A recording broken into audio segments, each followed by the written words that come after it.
Referendums are taking place in Luhansk, Donetsk, Zaporizhia and Kherson. That's about 15% of Ukraine's territory. Kyiv and its Western allies have condemned the votes as a sham, saying they appear to be a step towards Russian annexation. Al Jazeera's Gabriel Elizondo reports now from Kyiv.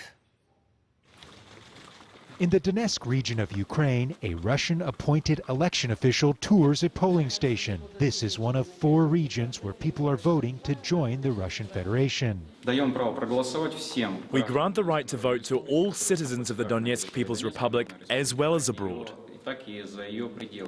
In a nearby park, people under the watchful eye of the Russian state say they welcome the referendum. Russia has always been our motherland. Without it, we have left.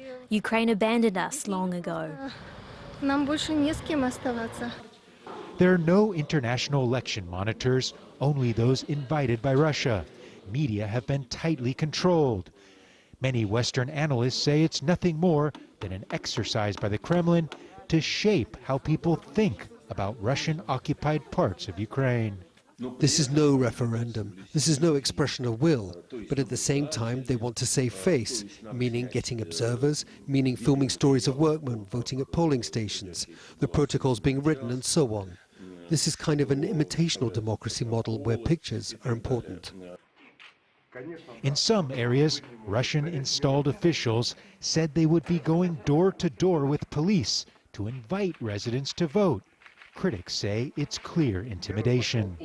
Under international law, it is illegal to hold referendums during conflict and where people are under threat.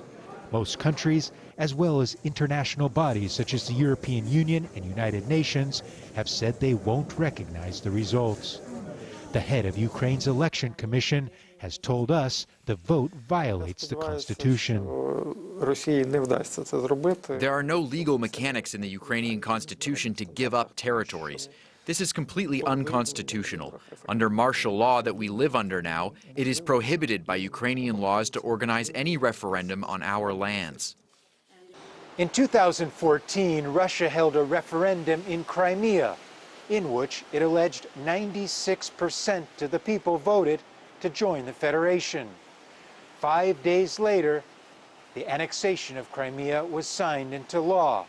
It now appears that same process is happening again, but in a much larger area, in the middle of a war, and with more at stake for both Ukraine and Russia.